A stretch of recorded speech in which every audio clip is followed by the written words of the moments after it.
Hi everybody, Dan Illman, Matt Bernier with the feature race from Del Mar on Saturday. It's the Grade 2 Yellow Ribbon Handicap for fillies and mares on the turf. I want to remind all DRF Bets members that you can take part in the Weekend Warrior Bonus Series. Bet $25 on one horse to win in race number 1 at Saratoga and or Del Mar each Saturday and Sunday. Get a $10 bonus, win or lose. You can accrue up to 180 bonus points throughout the meet. Now let's take a look at the field of filly and mares on the turf, going 1 1/16 at Old Del Mar. $200,000 is the purse. Carded is race number 8. And Matt, we got to begin with the defending champion. The number 11 Cambodia really came to form once shipped out west last year by trainer Tommy Proctor, culminating in a good third in the Breeders' Cup filly and mare turf, a solid fourth in the Matriarch. Maybe she's been subpar in 2 starts this year, but she's been placed in some really tough spots and gets some class relief.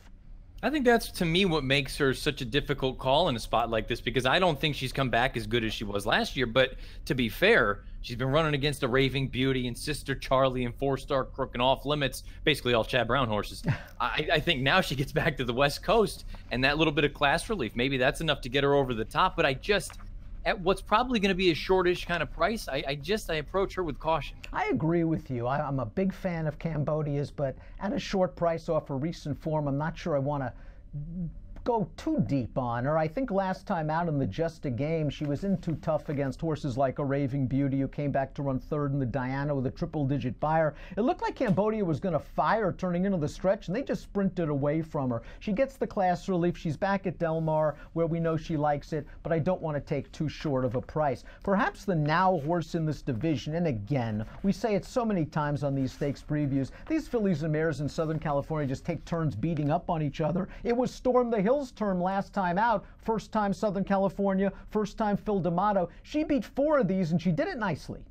Yeah, she really did. She never looked like a loser on the far turn. Bejarano just sort of eased her out into the clear. They tipped out, sent her along down the lane. She finished well. I suppose there's a little bit of a question about the additional distance, but the way that she finished that day, I didn't really think there was going to be any concern about an extra 1/16 of a mile. And to be honest with you, again, if you're looking just for a horse that is totally kind of unexposed out there in Southern California, why not a horse like this with this barn? I know she'd been out there in the past, but I kind of think this is just an interesting spot for her. I'm slightly concerned about the additional distance. I think a mile might be her very best game, but she's in such good form, and for all the reasons you mentioned, she is a major contender. Ancient Secret, she has been rejuvenated since shipping out west and being transferred to the Phil D'Amato barn. Second is the favorite behind Storm the Hill last time out. I thought she had every chance to win it. It was a solid enough performance. And while she is a graded stakes winner back east at 1 1/16, I have some distance concerns with her as well. I've always thought she's better going shorter. That's why I think she's taken the way she has to the downhill turf course at Santa Anita. And unfortunately, I think 5/8 is just a little bit too sharp for her. So you're left kind of between a rock and a hard place here. I think you just kind of bring her out. You hope that she can handle it. I don't think necessarily that this distance works for her, but from a talent standpoint, she fits in this race very well. Let's take a look at the Timeform US Pace Projector, and remember, this will change after scratches on Saturday. You visit timeformus.com for the updated pace projectors. The 10 Fahan Moura, we know if she runs, she's going to the front, but she's questionable to run in this race, and that could change the dynamics greatly. She has won 5 out of her last 6 starts. She blasted them away last time out in the Oceanitas, and if she gets loose again, she could be tough despite stepping up in class. Yeah, look, she's always dangerous, especially in the form that she's in, and you can forgive the Belmont race 2 back for all the reasons that we made mention about with Cambodia. She just faced much better horses, and she probably went a little bit too fast that day. I do like, there's something I really respect, though, about a running style that she possesses. There's one thing to be a horse that goes to the front. It's another thing to be a horse that just spread eagles a field from the half-mile call and says, come and catch me. I'm going to open up by 7, and I'm just better than you. I think she's really interesting should she go here, but it goes without saying this is a tougher field than what she beat in the Oceanitas. If Fahan Moura scratches, the 2 Sassy Little Lila might take up the running, because her very best races have come when she's on the lead and she draws a very comfortable inside post. They've tried to raid her in her last couple of races, and that late punch just has not been there. I think they revert to the tactics of the Santa Ana 3 starts back, where she was only beaten a length. I agree. I think she's very forwardly placed in a spot like this. The concern I have is just feels like since she's got to the West Coast, she's just not nearly what she was when she was on the East Coast. And even when she was on the East Coast with Brad Cox, you could make the argument that maybe she was a little bit dressed up and maybe not quite as good as her form would suggest. To me, she just needs to improve in a big way. Madam Stripes ran a huge race in the Grade 1 Gamely last time out at Santa Anita. She went really fast on the front end. That's really not her preferred style of racing, and she just dropped a tough neck decision for Neil Drysdale. And we've got a positive formulator fact for Drysdale, with horses coming off 2 to 4 month layoffs like Madam Stripes in graded stake turf routes. 25% winners, but more importantly, a return on investment of over $7. This mare is 8 to 1 on the morning line, and she's a bit of a nibbler, but it might be her turn on Saturday.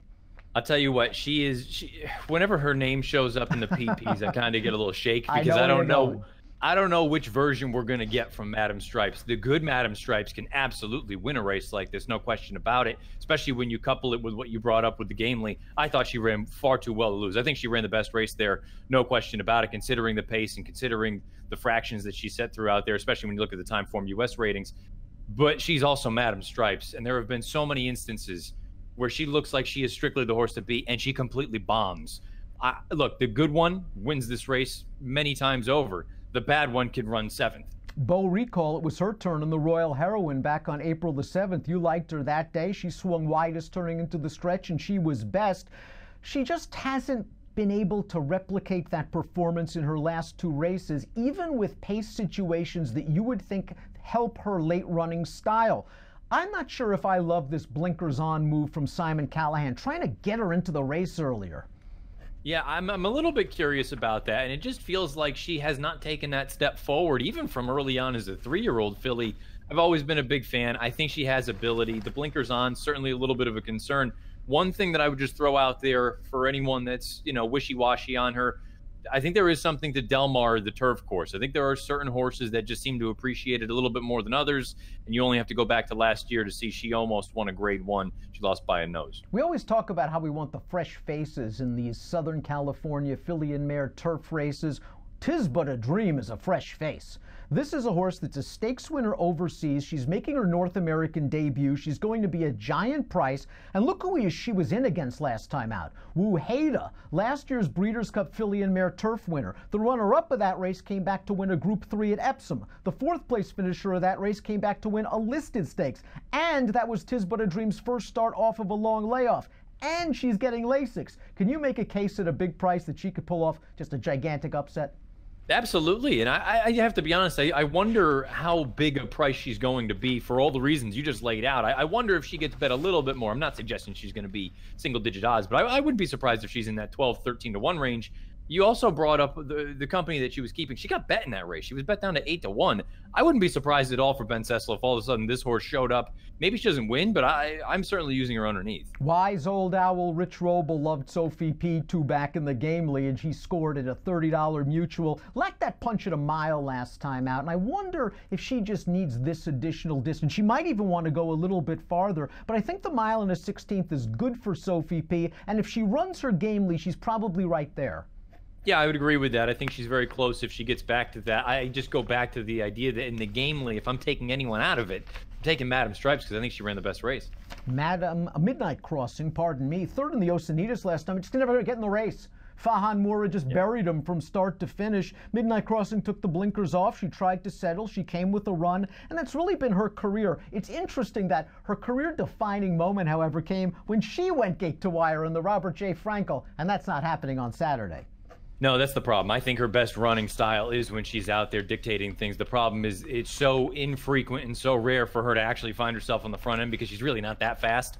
I have to be honest, I just don't think she's as good as these. Pants on Fire drew a tough outside post position, was 3 to 1 against Fahan Moura last time out, and just never picked up her feet. She is graded stakes paced in the past, but she's yet to buy her 90. She's up against it.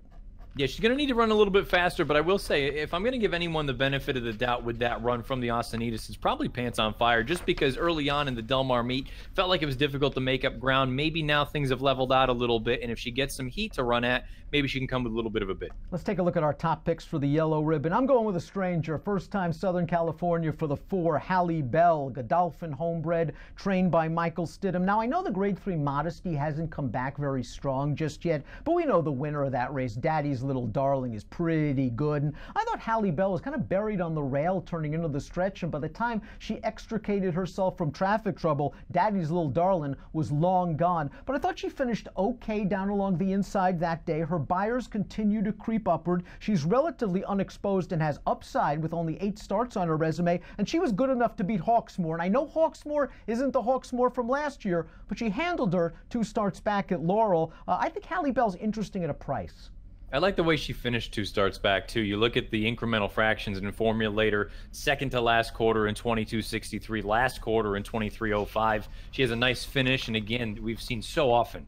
We've seen worse horses from the East Coast go west and perform very, very well. She's bringing good form into a spot like this. Wouldn't surprise me at all if she does fire a big shot. Also nice to see, and we'll find out if this ends up being the case, Joe Bravo is listed to come along with her, so wouldn't be surprised at all if she ran big. And you like Madam Stripes, who's just a hard hitter. She shows up each and every time, and she might work out a good trip, either sitting off Farhan Moura, or if Farhan Moura scratches, sitting off Sassy Little Lila. Either way, she should be prominent when they turn into the stretch. Give me numbers.